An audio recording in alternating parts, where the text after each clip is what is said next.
चलिए अपने न्यूटन गति के नियम जो हैं वो कंप्लीट हो चुके हैं।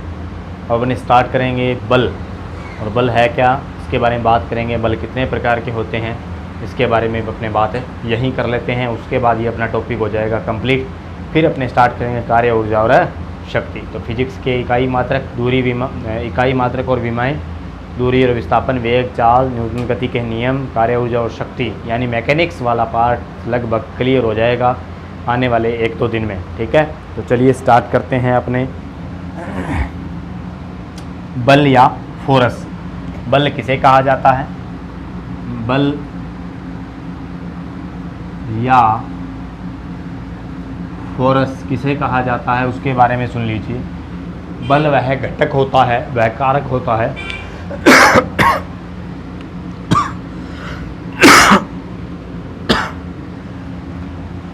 बल वह घटक या कारक होता है जिसके द्वारा किसी विराम वस्तु को गतिक अवस्था में लाया जाता है या किसी गतिशील वस्तु को विरामावस्था में लाया जाता है। यानी वह भौतिक राशि होती है जिसके द्वारा, जिसको आरोपित करने पर, अगर गतिशील वस्तु पर आरोपित किया जाएगा तो उसको विरामावस्था में लाया जा सकता है, और विरामावस्था में अगर आरोपित किया जाए तो उसको वस्तु को गतिक अवस्था में लाया जा सकता है। तो इसका मतलब हम लिख सकते हैं वह भौतिक राशि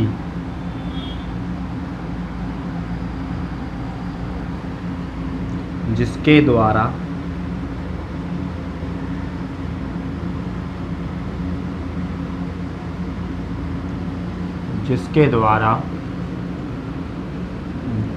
विराम वस्तु को गति दी जा सकती है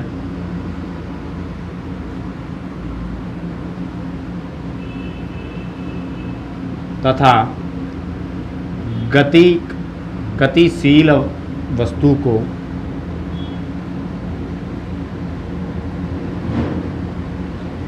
विरामावस्था में लाया जा सकता है।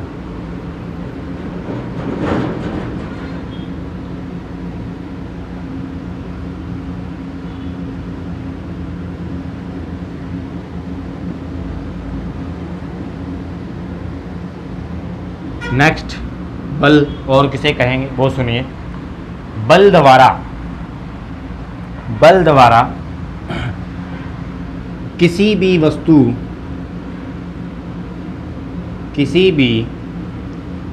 वस्तु के आकार और आकृति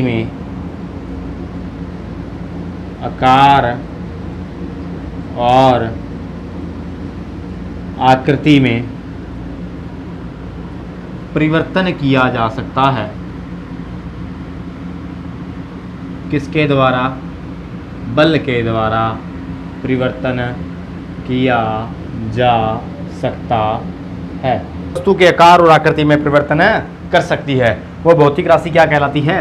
बल कहलाती है। बल का फॉर्मूला मैंने आपको बता दिया, बल बराबर क्या? m में। मात्रक की बात करें बल की, और मात्रक क्या बताया था मैंने? न्यूटन। क्या बताया था? न्यूटन। मात्रक न्यूटन बताया था। लेकिन अगर सीजीएस पद्धति में इसका मात्रक कहूँ तो क्या कह दूंगा? डाइन। क्या कह दूंगा? डाइन। और 1 न्यूटन बराबर कितने डाइन होते हैं? 10 की पावर 5 डाइन होते हैं। 1 न्यूटन बराबर कितने डाइन होते हैं? 10 की पावर 5 डाइन होते हैं। ठीक है, अब बात करते हैं आगे। 1 न्यूटन बराबर 10 की पावर 5 डाइन होते हैं। F बराबर एम ए, एम का मतलब द्रव्यमान, ए का मतलब त्वरण, यानी बल, द्रव्यमान इंटू त्वरण ही क्या होता है? बल कहलाता है। ठीक है, चलिए बल कितने प्रकार के होते हैं? तो बल मैं आपको मेनली 3-4 प्रकार के बताता हूँ। सबसे पहला जो बल होता है वो बताता हूँ आपको, कौन सा? गुरुत्वाकर्षण बल। कौन सा भाई? गुरुत्वाकर्षण बल की बात करते हैं। बल के जितने भी प्रकार है सारे यहाँ डिस्कस करेंगे।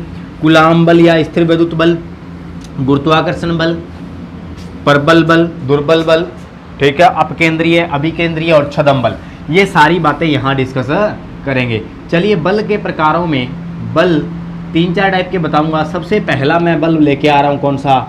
गुरुत्वाकर्षण बल। कौन सा भाई? गुरुत्वाकर्षण बल। इस बल की चर्चा कर लेते हैं। और मैंने आपको गुरुत्वाकर्षण बल के बारे में कभी बता दिया होगा, गुरुत्वाकर्षण बल के बारे में इकाई, मात्रक और विमाओं में गुरुत्वाकर्षण बल की जो चर्चा हो गई थी, गुरुत्वाकर्षण बल। अब देखें इसमें क्या होता है, अगर कोई दो पिंड पड़े हैं, दो m द्रव्यमान है, इसका m1 द्रव्यमान, इसका m2 द्रव्यमान है, ये दो पिंड पड़े हैं और r दूरी पर पड़े हैं, तो इनके बीच में एक परस्पर आकर्षण बल लगता है। कौन सा बल लगता है? अभी आकर्षण बल लगता है, और उस बल का मान दिया जाता है इस बल से F बराबर G m1 m2 अपॉन में r²। इस बल से दिया जाएगा इसका मान। यहाँ पर F क्या है? गुरुत्वाकर्षण बल का मान है, और G यहाँ क्या है? m1 और m2, m1 एंड m2 क्या है भाई? द्रव्यमान है। क्या है? द्रव्यमान है। r क्या है? उनके बीच की दूरी, उनके बीच की दूरी। और ये वाला G यहाँ पे किसको बता रहा है? ये ग्रेविटेशन कांस्टेंट को बताएगा। ये बताता है ग्रेविटेशन कांस्टेंट, गुरुत्वाकर्षण नियतांक को बताता है। इस G का जो मान होता है, इस G का मान कितना होता है? 6.67 इंटू 10 की पावर माइनस 11। ये होता है गुरुत्वाकर्षण नियतांक का मान। ठीक है, तो इस बात को ध्यान में रखना है, मैंने बता दी थी। ये गुरुत्वाकर्षण बल है। ठीक है, अब बताइए, अगर 1 kg के द्रव्यमान है और 1 मीटर दूरी है उनके बीच में, तो बल किसके बराबर लगेगा? गुरुत्वाकर्षण नियतांक के बराबर लगेगा, क्योंकि इसका मान 1 kg और इसका भी 1 मीटर दूरी है। तो अब बताइए F बराबर किसके हो गया? G के, यानी 2m द्रव्यमान, 1 kg के द्रव्यमान है और उनके बीच में कितनी दूरी है? 1 मीटर दूरी है, तो उनके बीच में लगने वाला गुरुत्वाकर्षण बल किसके बराबर होगा? लगने वाला गुरुत्वाकर्षण बल गुरुत्वाकर्षण नियतांक के बराबर हो जाएगा। तो ये हमारी बात हो गई किसकी? गुरुत्वाकर्षण बल की। चलिए नेक्स्ट बात करते हैं। पहला अपने बल अपने पढ़ लिया, गुरुत्वाकर्षण बल होता है, ठीक है, दो द्रव्यमानों के बीच में लगता है।